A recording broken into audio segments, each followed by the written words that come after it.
प्रणाम नमस्कार का हाल चाल बार वो सबके। और होली के गाना छो छो को ट्रेंडिंग में चलल, बहुत सारा गाना भइल। और आज हम अपना गांव में बानी तो अपन प्यार दुलार आशीर्वाद बनौल रही ऐसे ही, और ढेर सारा प्यार आशीर्वाद दें हमारा होली के गाना पर। और होली नज़दीक आ गई बा और आज हम अपना गांव में बानी, बहुत ही मज़ा होता।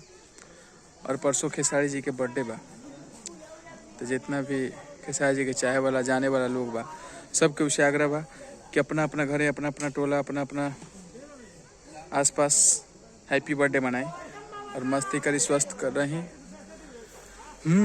कि हमर सैया जी डाले दलानी में छोटका देवरा ओ छोटका देवरा डलता पलानी में।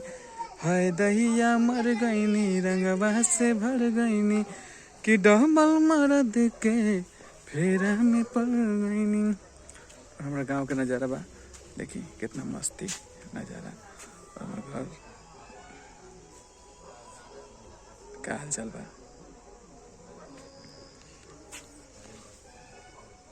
प्रणाम।